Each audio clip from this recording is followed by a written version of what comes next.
If I had $1 for every news article or video that had Stephen Curry leaving the Golden State Warriors, I could probably pay for his latest extension with the team.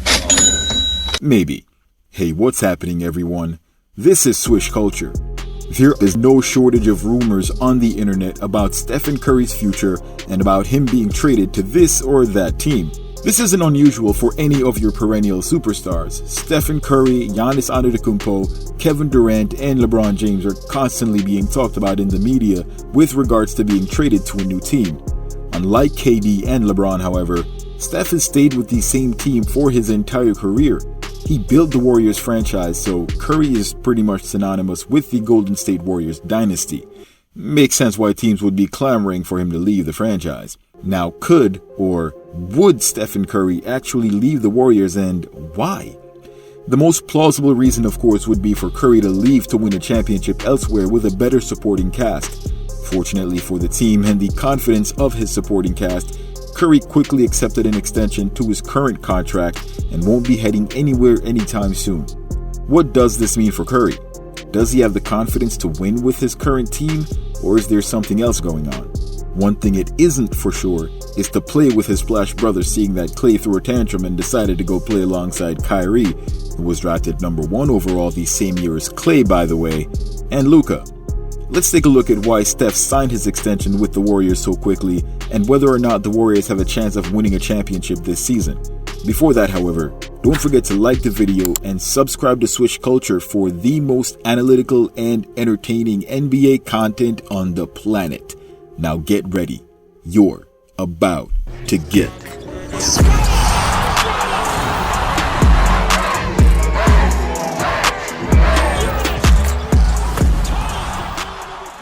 Winning an NBA championship is not an easy task. Devin Booker came out most recently stating that winning an NBA championship is even more difficult than winning a gold medal at the Olympics. I suppose he has a point, considering Jokic, on the other hand, might feel otherwise. While some have debated whether his nonchalance is just an act, Jokic might actually enjoy horsing around much more than he likes to put in work during the off-season. A tactic which somehow works. Steph Curry's offseason typically consists of a few rounds of golf, play, partying with Aisha, basketball camps with the younger gen, and lots of threes. Maybe somewhere in there is the secret to why the chef continues to cook despite approaching 37.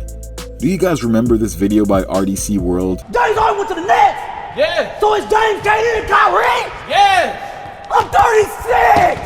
I'm 36! Obviously, being at the top of the game at his age means quite a bit. However, one fact that cannot be lost in the translation of this video is the fact that expecting Steph Curry to carry a team by himself is infeasible. If expecting what many consider to be one of the greatest players of all time, aka LeBron James, to get superstar help in order to win a championship, what's the expectation for a player like Steph Curry? Now, this won't be a video comparison of Steph and LeBron, but in the context of winning a championship at this age, both players provide us with perspective.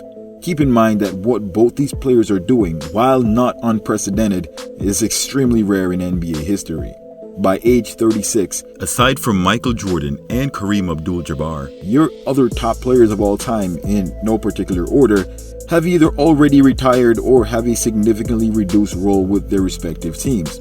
While Jordan could have probably led the Bulls for another year or two, or even more, he's the only relative unknown here in terms of longevity. Everyone else was pretty much done by then for one reason or another. Everything I've said up to this point is to emphasize that expecting Stephen Curry to carry a team to a championship without significant help is borderlining on insanity. The fact that he did it 2 years ago at age 34 without another top 75 player has never, I repeat, never been done before by any top 10 player. So let's talk about Steph Curry's contract extension. Back in 2021, Steph signed a 4-year, $215 million deal with the franchise. That contract would start in 2022 and continue through 2026. With 2 years remaining on the contract, Steph became eligible for an extension. With trade talks around the league that would coincide with the timing of Curry's extension, he's had to field questions about what it would take for him to stay with the team or what could force him to leave Golden State. With that, Curry consistently reiterated that he wants to remain a Warrior for his entire career. There is a caveat that was thrown in, however, when Curry stated, "If it is a situation where you're a bottom feeder and it's just because you want to stay there, I'd have a hard time with that. But I don't think that's going to be the reality." There's a lot to be taken from that statement, starting with the fact that Curry isn't going to stay with a team that is not competitive. A non-competitive team, in my opinion, is one that can't make it to the playoffs. Post a comment and let me know if you interpret that differently. Does the seeding matter? I think a team that makes the playoffs at a top 8 seed is remaining competitive. Now, he doesn't outright say he'd leave the franchise, but he'd be hard-pressed to stay just to sell tickets. Steph, despite being 37 this upcoming season, wants to compete. He also states that he doesn't think being a bottom feeder is going to be a reality. This was stated in July of this year after the Warriors made a number of moves to acquire D'Anthony Melton, Kyle Anderson, and Buddy Hield. This was stated after the Warriors lost Klay Thompson to the Dallas Mavericks. Basically, Steph Curry believes this team is talented enough to compete alongside him this season. Now, while it's not his job to build a team around himself, you can bet that Mike Dunleavy Jr. will consider his thoughts on trades and new signees to the team. This does not mean it's the end-all be-all, however, as we saw 2 years ago both he and Draymond wanted Avery Bradley, but the front office instead went with GP2, who was an important piece in the Warriors winning their 4th championship. So Steph Curry's confidence in this team is that at minimum they're a playoff team, easily top 8. In my opinion, this was enough for Curry to sign that 1-year extension worth an additional $62.6 million, extending his current contract to 2027.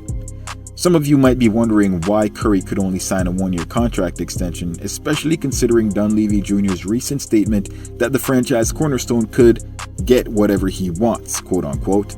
Turns out that the NBA has what is called an over 38 rule that prevents a team from signing a player to a contract length of 4 years or more if they will turn 38 during said contract. Since Curry has 2 years left on his original contract, a 1-year extension turns this contract into a 3-year deal. Since Curry will turn 38 in the 2nd year of this new contract extension deal, they could only have him on the books for 3 years. What's crazy is this used to be the over 35 rule back in 1995, eventually becoming the over 36 rule until Chris Paul propositioned the league successfully to change it to the over 38 rule in 2016.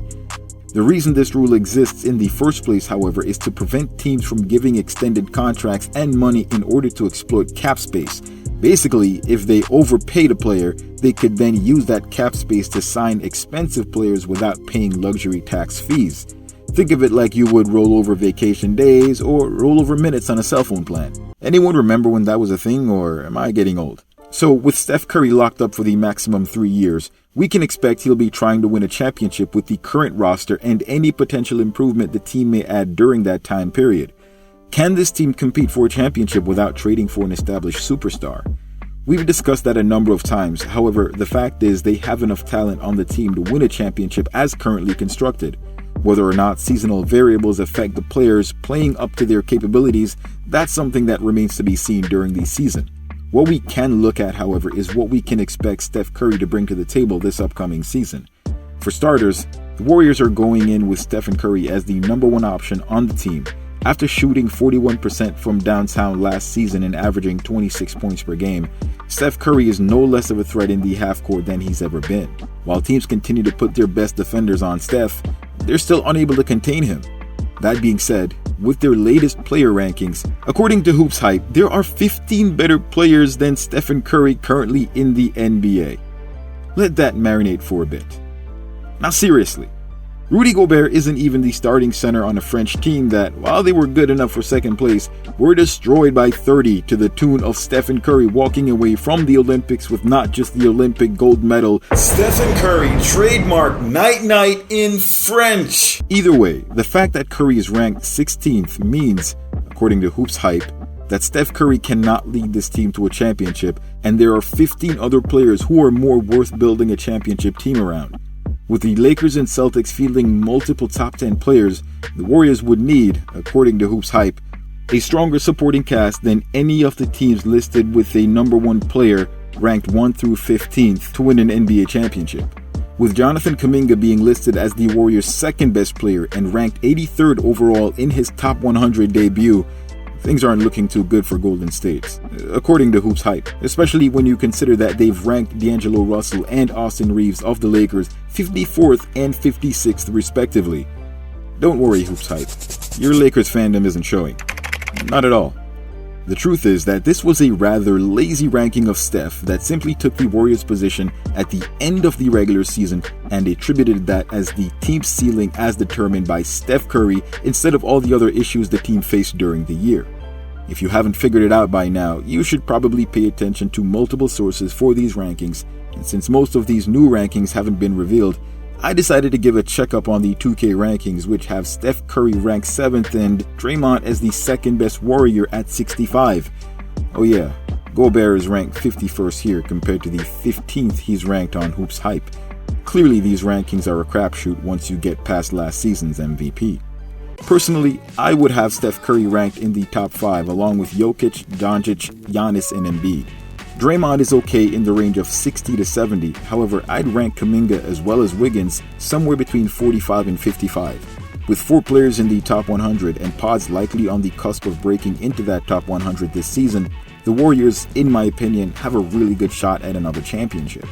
Now I've gone through some advanced analytics, more than I'll share here, but one of the most important things for Golden State this season is to take advantage of those unaccounted for Steph Curry assists. These are assists that happen simply because Steph Curry is a threat on the floor and needs to be face guarded in the half court. With Kuminga graduating to more ball handling duties, he'll be given the ability to break down defenses and strike. It'll be crucial for him to be able to utilize Curry's presence to get by his man and balance his shot attempts with kicking the ball out to the open man on a collapsing floor. If he plays a bit more into the Draymond type of role where he focuses on defense and passing the ball, those driving lanes will open up if players don't know whether he's going to pass or score. On the other side of that coin, we know JK is able to get to that free throw line, and considering players like SGA and Joel Embiid have mastered the art of getting that whistle, it might be Kuminga's turn this season. Steph Curry will definitely need his help. For the last part of today's video, can we take it a step further? Does Steph Curry view this as a championship level team? It only makes sense that Steph Curry signed the extension as quickly as he did if he thinks the team is built well enough to compete for a championship. The team has talented players and is clearly being underrated by pundits all across the sports spectrum. This puts the Warriors into underdog status, something they've had for the last 5 years, which is insane considering they've won more championships than any other team in the last 10 years, with the most important pieces of their core still intact. This year will be a shock to the system when the Warriors come out even hotter than they started in 2022. With the team refocused and the chemistry these guys have built over the past 3 to 4 years, expect the narrative to be, but nobody thought the Warriors could do this at the beginning of the season. Well, here's your nobody. Let me know if you guys agree that this team has the talent to compete for a championship this year. Do you agree with HoopsHype questioning of Steph as a number 1 option, or is it the supporting cast that could come up short? Post your thoughts in the comments below. Before that, however, don't forget to like the video, subscribe to the channel, and turn on all your notifications so you don't miss any of my latest uploads. Thanks for watching. Till next time, swish.